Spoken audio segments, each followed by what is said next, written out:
Yavapai College and the Chino Valley campus in Yavapai County.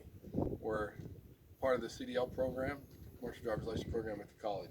I'm about to go over the rear of the tractor portion, including the fifth wheel and kingpin setup for the tractor. I'm going to use the tire gauge as a pointer to point out certain items. When you come back here after the driver fuel area, you want to call out the steps, the catwalk. They're clear and free of debris.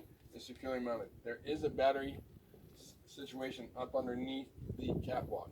Coming over here, we have our primary and our secondary air tanks. They should be drained daily. In a dry environment, we don't have too much water or condensation inside as you would in maybe in San Antonio or Florida. Coming across, I'm not wearing personal protective equipment, so I'm just not going to touch anything other than with the pointer. We have a splash guard in the front. We have a mud flap in the back. We have two sets of duals. For your road test, we only want to call off the suspension, brakes, and tires for the front wheel assembly. I can see from this side, standing here, I can see my front hanger, my leaf spring. It moves to the back. From the back, I can see where the leaf spring mounts to the axle. Right behind that is a shock absorber mounting to the top of the shock absorber, mounts to the frame. The bottom of the shock absorber mounts to the axle. Just behind that is an airbag for support for the suspension system. Both hangers have bushings attached to them, and the leaf springs are attached to the axle by way of the U-bolts, and they're securely mounted. Also, between the frames, I can see the drive shaft going into the differential. Just above the drive shaft, near the differential, is my dog bone or torsion bar that connects from the top of the differential to the frame of the vehicle. The frame is securely mounted, with all equipment securely mounted. It is straight, doesn't show any signs of twisting. There's no illegal welds, no holes, no cracks. The suspension is done, and I come to the brakes. From here, I can see my brake chamber in the front. I can see brake lines going to it. I know right just behind the brake chamber, I see my slack adjuster and push rod that comes into an S-cam. If you hold your camera just inside here, you'll see where the slack adjuster and push rod are located. Slack adjuster and push rod go to the S-cam. S-cam goes in and controls the brake pads and the brake pads to the drum. On the brake pads, we want no less than 1/4 of an inch. When I call out the brake drums, I do not want to see any glazing on it, any signs of overheating, which would be glazing or ceramic or grayish. No cracks, and no signs or smells of any type of overheating or like burning sensation. That brings me to the wheel assembly. I'm going to call off the rim. From here, I can look in between both rims and see that there's no debris. I can see my sidewall of the inner tire.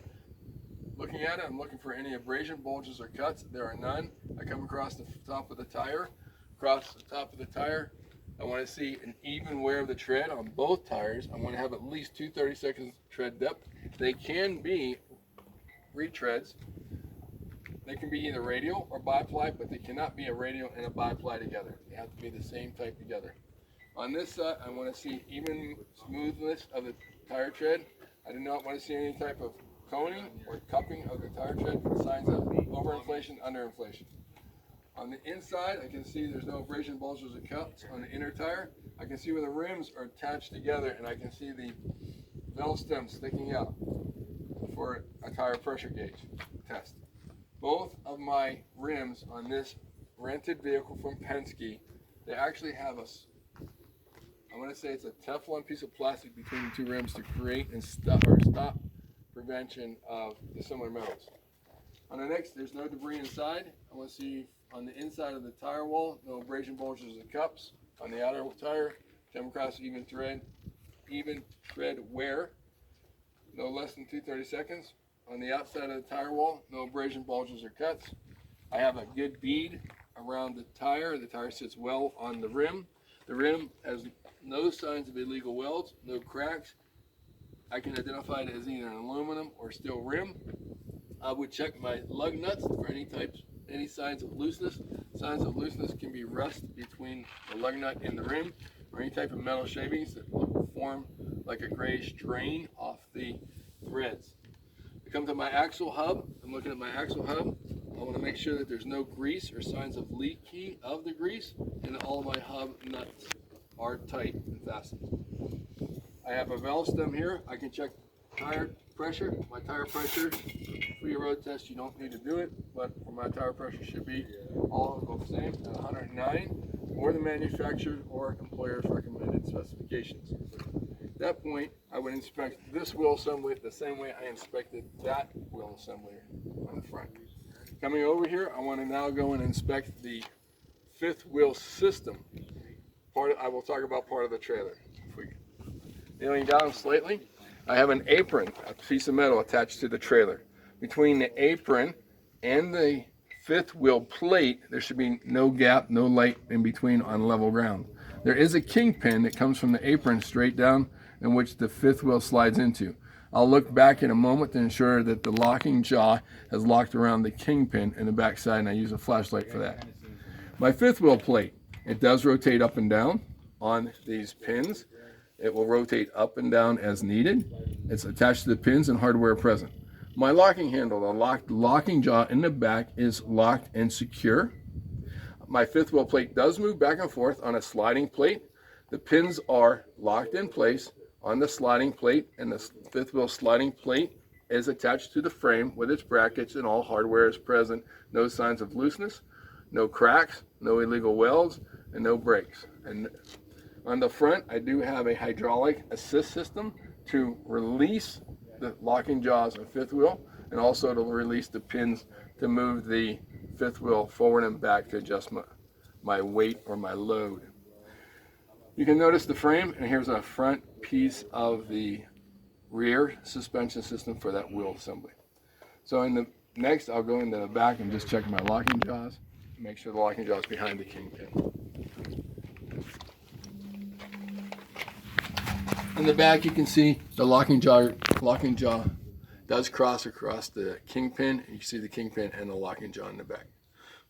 While we're back here, we can notice that we have a mud flap. We have DOT all the way across the vehicle. I want to check my turn signal lights, my reverse lights. The turn signal lights operate as both turn signals, brake lights, four-way flashers, and they are reflective at night. I happen to have a license plate light if I were to mount a license plate on the back side. On this side, I can see my airbags, I can see my rear differential. Up underneath, I would see my slack adjusters and push rods from the rear of the vehicle. I cannot actually see my brake pads or my brake drums because I have a dust cover placed on top. A mechanic would have to get up underneath and look inside to see if there's unusual wear or any glazing. I do actually get to see a good bead of my tire to my rim from this angle. At this point, we'll crawl up from underneath the vehicle. The trailer. We talked earlier about the electrical and air lines. We have a primary line, a secondary line, and an electrical line that comes from the cab of the vehicle. They are securely mounted. They're connected to the trailer through glad hands and through an electrical mount. I do have a vehicle registration inside this container. If I need to know the weight limitations of my trailer, it's on this part of the database, data plate right here. I want to check my entire bulkheads, make sure all the rivets are the same. There is no twisting or missing rivets or signs of looseness of the rivets. I have good seals all the way around. I have a automatic inflation system for the rear of my vehicles. If the inflation system was inoperable, this light would come on. It's called a Tire Max tire inflation system. This is called a cone. The cone, a corner cone, it meets the bulkhead to the side of the trailer. Looking down the side of the trailer, I want to see all of the rivets. They look like they're mounted and secured. No signs of looseness, no signs of unevenness or wear, no holes, no breakage, and no damage to the trailer. Along the lower part of the trailer, I have DOT reflective tape. Silver or white to the front, red to the back. It indicates which direction the trailer can move at nighttime. Coming all the way back, I want to look up underneath and see my ribs to my trailer. They're secure, they're straight, no signs of overweightness, no signs of unusual usage or damage. Coming to my landing gear, my handle should be secure. My landing gear should be up or down. The landing gear assembly, whole system should be securely mounted to the frame of the trailer. This trailer comes with a wind cover. The wind cover, the wind jammer, prevents wind from getting up underneath the trailer, prevents ice and snow from getting up underneath the trailer. That's securely mounted. We come to the position light. This is the clearance light. It is amber in the front of the wheel. Anything in front of the rear of the wheel will be amber in color. Anything rear of the wheel will be red.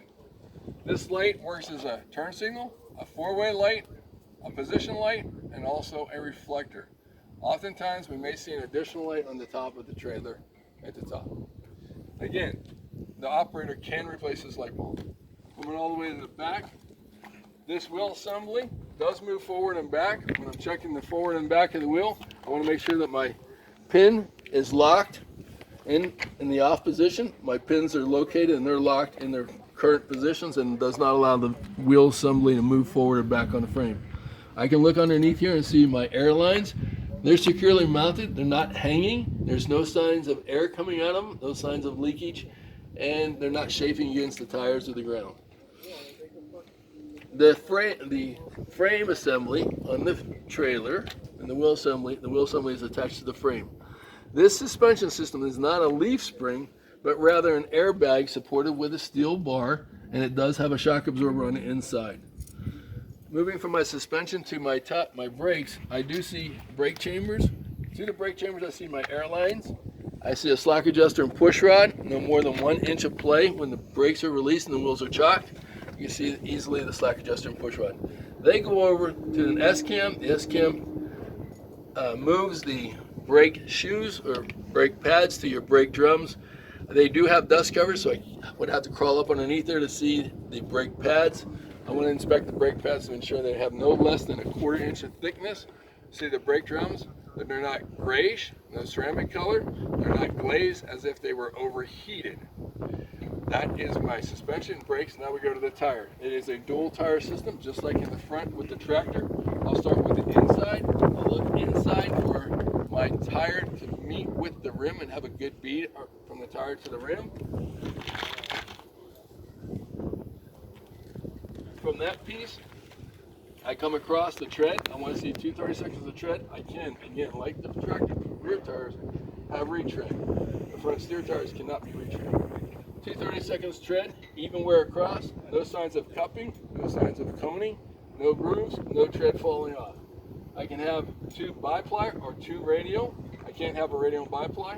I can look inside and see between my 2 rims, there's no debris, no flawed. And I do know that the rims are connected together with, again, with a piece of Teflon, like a washer, that prevents the rims from chafing together, rubbing together. Come across, no abrasion, bulges, or cuts on either side of these tire sides, the condition of the tires. Even tread across, no abrasion, bulges, or cuts. Brings me to a good bead around the rim. The rim looks good, no signs of an illegal weld, no cracks inside the rim. And the lug nuts, no signs of looseness. Again, looseness would be just around the lug nut and the rim, or there would be a trail of little metal shavings coming down as if it was a draining water. There is no signs of rust or no signs of looseness. From my lug nuts, I'll come out to look at my hub.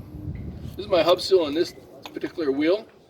All these nuts are tight, and you'll notice they do use a torque stripe to show you it's basically a nail polish or paint to show you that when the last time the gentleman torqued them, there's no sign of grease coming out. This has a hubometer. This is the automatic tire inflation system. If this was not installed, I would check my tire pressure here again to 109 psi or to the manufacturer's specification. Again, 2/32. I would inspect this wheel assembly the same way I would inspect that assembly. Coming to the back, I have a mud flap that's securely mounted. If you needed to know about the mud flaps, I don't want the mud flap to fall anywhere slower than